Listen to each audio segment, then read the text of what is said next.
Alright, this is a video from my friend Derrick on how to use his typewriter. Get some shit out of the way.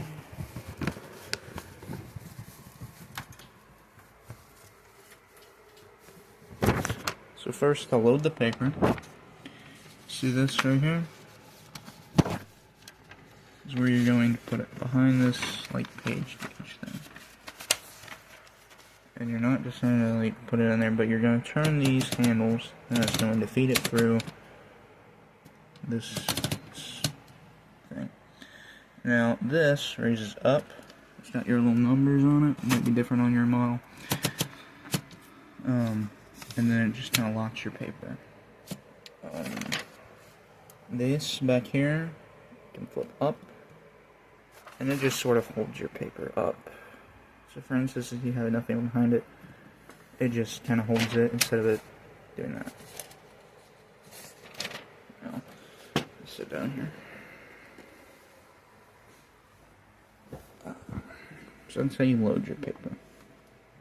Now, for instance, stuff in here. This is your ribbon. It's like one of the only things you'll need to ever replace. And these are your keys hammers. When you press one of these, it moves it forward. Each of these has little indents, uppercase and lowercase letter, depending on if you have this down, which raises that up to where it will hit the uppercase letter.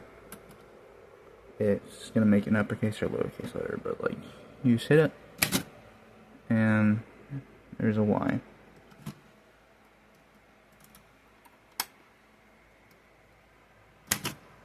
And there's the uppercase Y. This little thing right here shows you what you're typing, like where you are on the page. And go to the beginning of the page, you just turn this to the side, and also while you do that, it kind of rotates up one line. So it's kind of like your inner space. This part up here is called the carriage, and it kind of just moves back and forth. This handle over here releases that to go all the way to the end. And there's a little bell you'll hear.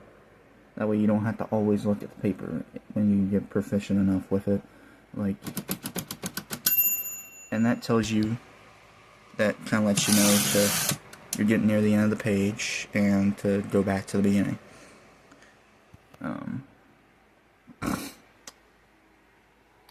This releases your paper so it can move around and everything, like if you put it in wrong. This, I'm not entirely, oh yeah, it's the spacing, so if you want single space or double spacing. So when you hit your space bar, it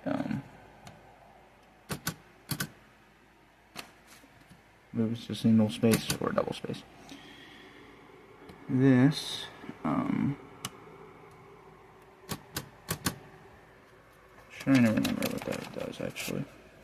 No, that's your paper release.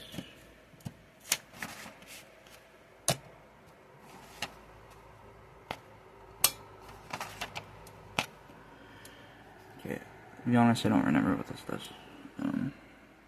But anyways, there's a little switch here, down here, might be different on yours. It moves the direction that this goes in. So say if this was at the end of the tape ribbon, let me just, hold on. There's no more ribbon left on that side.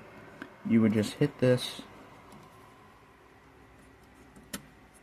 and now it can rotate this way.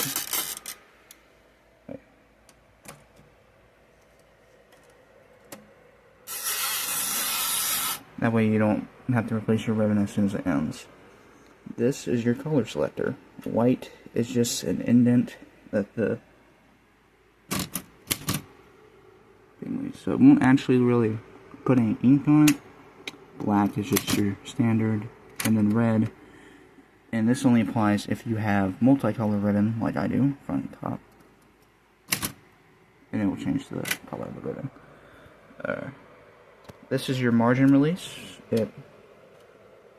So whenever you get to past that bell at the end of the page, at a certain point, you'll get so far you can't keep typing, you'll do that. You basically hold this down and then you can type if you need to like finish a word. Now release on that, you need to press the backspace because it's going to stop that way.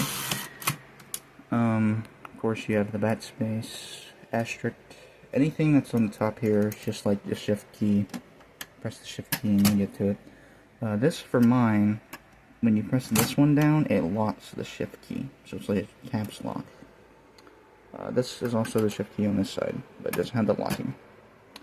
This is like how hard you want to press it, low, medium, or high amount. So if you type really hard, then you would put it on, I think, low? I don't know. I don't really remember. Now on my model, there is no exclamation mark because it is from the 60s. So what you have to do is you have to use the apostrophe and the period to create your own.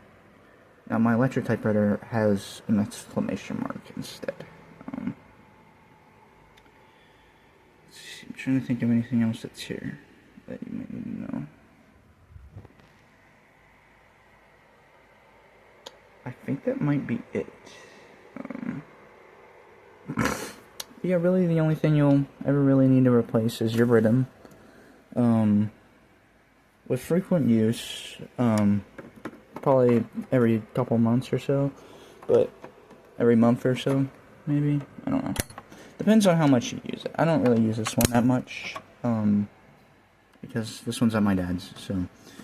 But essentially, just, if you use it a lot, and it's going to be like, I don't know, maybe every month, maybe less than that, before you run out of ink and it goes dry. But if you don't use it that often, then maybe every 6 months or something. So I know you'll probably not use it that much anyways. Mine, I haven't replaced it since I bought this one. So yeah. But I think that's all you really need to know. And if you ever get an electric one, I can make one for the electric one. But that's the one for the analog. Alright, goodbye. Alright, this is one thing I forgot to mention to you. This is your tab key. Now, on my electric one, there's also a tab programming key, so I can program what the tab is, and it resets after I turn it off. But the tab key is essentially, it just releases and it goes to a certain place, and it stops.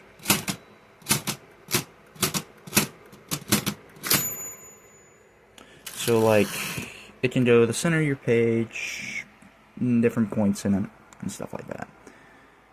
So, if you ever, like, I'm trying to write dead center in the middle of the page instead of having them line up exactly with the spaces, you can just kind of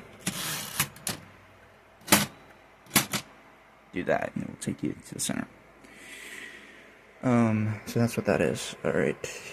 Now, I think that's it. Alright. Bye.